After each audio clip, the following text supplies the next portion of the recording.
जय हिंद दोस्तों, स्वागत है आपका और एक नए वीडियो में और एक नए टॉपिक के साथ। भारत पूरे वर्ल्ड का इंजन घोषित हुआ। तो अच्छा हुआ, अब हुआ। मैं तो ये समझ रहा हूँ कि अभी उसमें भी टाइम लगेगा, लेकिन नहीं लगा, फाइनली हो गया।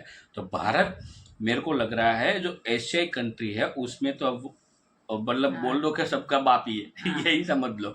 और पाकिस्तानियों, आपका तो बाप है ही पहले से आप टेंशन मत लो।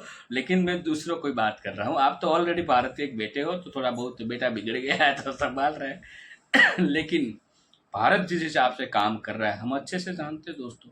ये सभी का साथ, सभी का विकास। विकास।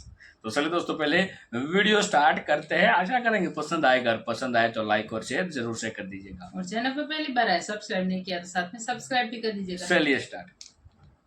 तो दोस्तों इस समय दुनिया तीन तीन युद्ध झेल रही है। पहला है रूस यूक्रेन का, दूसरा है हमास इजराइल का, और तीसरा आज ही शुरू हुआ है जिसके तहत ईरान ने इजराइल पर शक्तिशाली हमला किया है। और इजराइल ने भी कह दिया है कि आने वाले 24 से 48 घंटों में हमारी तरफ से मुंह तोड़ कार्रवाई के लिए ईरान तैयार रहे। यानी कि ये तीसरा युद्ध भी शुरू हो चुका है। और इतने खतरनाक सिनेरियो की वजह से अब क्या परिस्थितियां पैदा हुई हैं। कच्चे तेल के दाम आसमान छू रहे हैं, जिससे कि दुनिया भर में महंगाई चरम पर पहुंचने जा रही है। दूसरी बड़ी बात कि दुनिया भर की अर्थव्यवस्थाएं जो पहले ही कोरोना काल के बाद संभलने की कोशिश कर रही थी, इन तीन तीन युद्धों की मार नहीं झेल पाएगी। इसीलिए पिछले 2 दिनों से दुनिया भर की जो स्टॉक मार्केट है, शेयर मार्केट है, वो लगातार क्रैश कर रही हैं और सोने की कीमतें बढ़ती जा रही हैं। क्यों? क्योंकि सोने की कीमतें तब बढ़ती हैं जब दुनिया भर में क्राइसिस आता है। लोग शेयर मार्केट से पैसा निकालकर सेफ जगह पैसा लगाते हैं, जैसे कि गोल्ड के रूप में, सोने के रूप में। इसीलिए उसकी कीमतें बढ़ रही हैं और शेयर मार्केट क्रैश कर रहे हैं। यानी कि दुनिया भर की अर्थव्यवस्थाओं में जो मायूसी है वो छा रही है और उम्मीद की किरण खत्म हो रही है। लेकिन इसी बीच आज भारत ने एक बड़ा चमत्कार करके दिखा दिया है, जो न सिर्फ भारत के लिए खुशखबरी है बल्कि वर्ल्ड इकोनॉमी के लिए एक बड़ी उम्मीद की किरण है। क्या? दरअसल आप अपनी स्क्रीन पर देखिए, आज खबर निकलकर सामने आई है कि भारत का जो खजाना है, फॉरेक्स रिजर्व है, वो लगातार 7वें हफ्ते बढ़कर 648 अरब डॉलर के पार जा चुका है। एग्जैक्टली बताऊं तो 648.5 बिलियन डॉलर। यानी कि पिछले एक हफ्ते में यह करीबन 3 बिलियन डॉलर बढ़ चुका है। और अब बताया जा रहा है कि भारत को सिर्फ 1.4 अरब डॉलर और चाहिए 650 बिलियन डॉलर का मार्क छूने के लिए। और ऐसा करते ही भारत अपने इतिहास में पहली बार 650 बिलियन डॉलर के मार्क को टच करेगा। आज तक हमने कभी ये मार्क नहीं छुआ। और ये ना सिर्फ भारत के लिए बल्कि वर्ल्ड इकोनॉमी के लिए खुशखबरी है। ऐसा क्यों? मैं आपको बताता हूं। देखिए, दुनिया भर में तमाम देशों की जो अर्थव्यवस्थाएं हैं ना, उनकी जीडीपी ग्रोथ यानी कि अर्थव्यवस्था की बढ़ने की रफ्तार कम हो रही है। यहां तक कि कई यूरोपियन देशों की अर्थव्यवस्थाएं तो सिमट रही हैं, घट रही हैं, जैसे कि जर्मनी हो गया, यूके हो गया।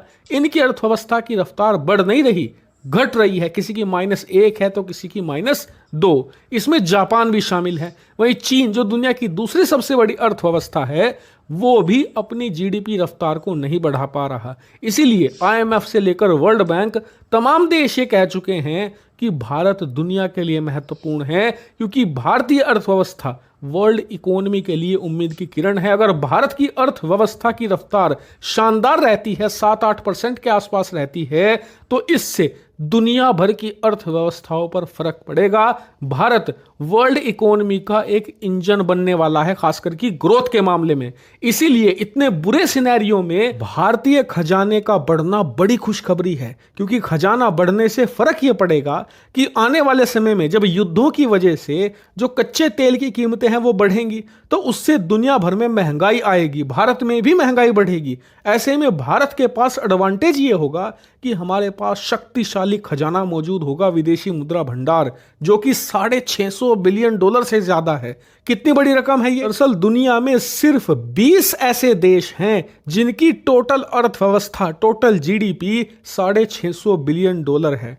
उससे करीबन 180 देश ऐसे हैं जिनकी जीडीपी इसके आसपास भी नहीं है। यानी कि जितनी देशों की अर्थव्यवस्थाएं होती हैं उतना पैसा हमारे पास कैश में, हमारे खजाने में पड़ा है।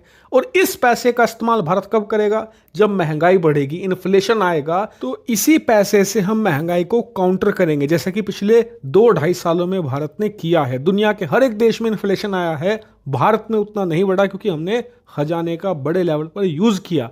इस बार भी हम आसानी से ये कर पाएंगे और इसका असर ये होगा कि दुनिया भर में जो युद्ध चल रहे हैं, जो महंगाई है, इससे हमारी जीडीपी ग्रोथ पर कोई असर नहीं पड़ेगा और भारत वर्ल्ड जीडीपी के लिए, ग्लोबल इकोनॉमी के लिए एक ब्राइट फ्यूचर की तरह सामने आएगा, दुनिया को लीड करेगा, दुनिया की अर्थव्यवस्था को साथ लेकर आगे चलेगा। हालांकि इस पर आपका क्या मानना है कमेंट करके जरूर बताइएगा। Thank you very much for watching video.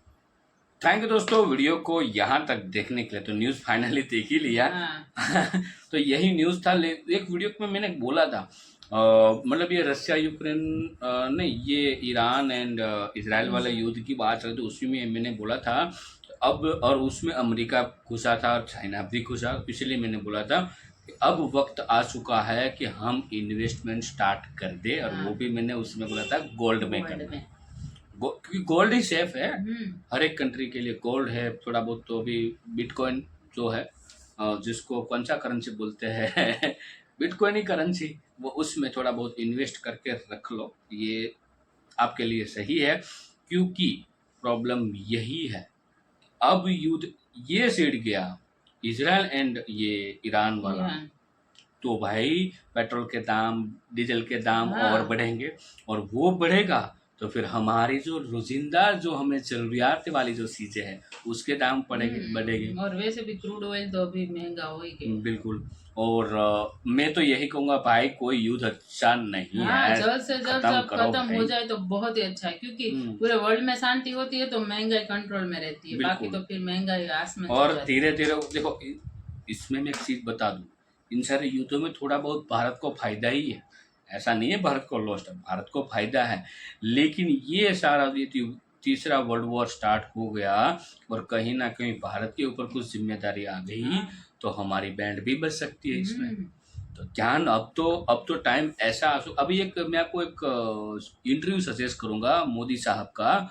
AIN news media house जो है, उसके ऊपर मोदी साहब का इंटरव्यू था कल या परसों की डेट में, तो आप जाके ज़रूर देख लीजिएगा, बहुत कुछ आपको उसमें जानने को मिल जाएगा। बाकी दोस्तों, वीडियो आपको कैसी लगी है कमेंट में लिखकर आप हमें ज़रूर बता दीजिए। फिलहाल आपसे विदाई ले रहे हैं, लेकिन मिलते हैं और एक नई वीडियो में आपके साथ। टिल देन, जय हिंद, जय भारत।